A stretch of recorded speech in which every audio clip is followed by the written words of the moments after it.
In this week's Parsha, we hear again about Lavan Harasha. And Lavan is a very, very interesting character who we don't only meet in Sefer Bereshis, but we also meet in the Haggadah Shel Pesach. In the Haggadah, we're told that we should go out and compare Paro to Lavan. Paro, Melech Mitzrayim, he tried destroying and made a decree against all Jewish males. Whereas Lavan was Bikesh Lakor Es Hakol. Lavan tried to rid the Jewish nation from this world, destroy everybody. And the basic question is, where do you ever see that? Where do you ever see that Lavan truly tried to destroy the Jewish people? He was bad. But where did he try to get rid of the entire Jewish people? So, Rav Goldvich Zatzal, Rosh Hashiva Zatzal, says, used to say as follows. You actually see it in this week's Parsha. In this week's Parsha, Yaakov Avinu runs away with all of his family from Lavan's house. And Lavan runs after. And if you read the pasuk of when Lavan reaches Yaakov, Vayasek Lavan es Yaakov. Lavan reaches Yaakov. And suddenly the pasuk right afterwards says, Vayomer Lavan liYaakov, Me'os Yisrael, what did you do? Vatignov es levavi, you stole my heart. Vatinaheges benosai kishvuyos charev, and you made my daughters like captives. How can you do such a thing?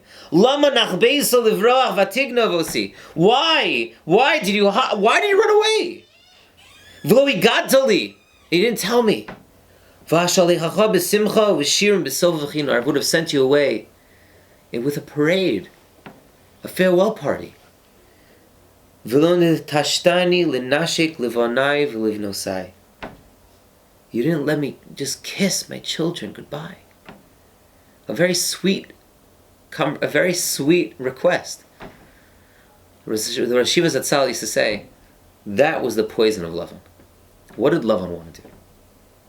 Lavan was a Ramai. He was a Rasha. What would he have ensured? All he wanted was to kiss his grandchildren. Because why? Because he didn't want them to leave. And he would ensure that they would love it by his house. They would never want to leave.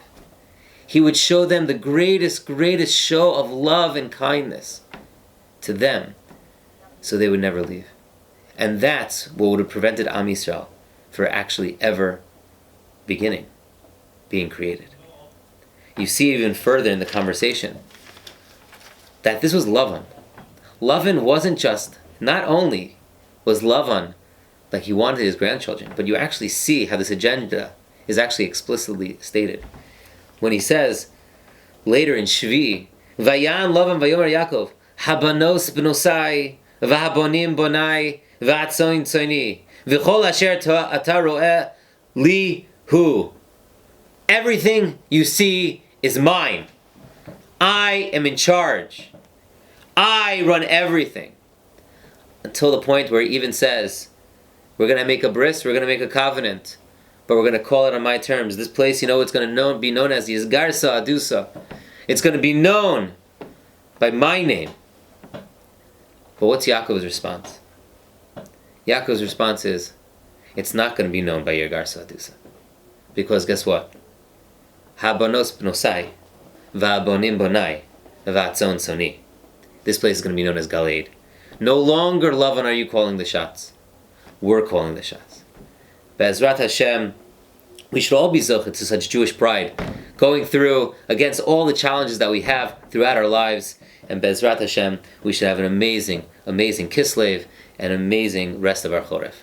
Good Shabbos.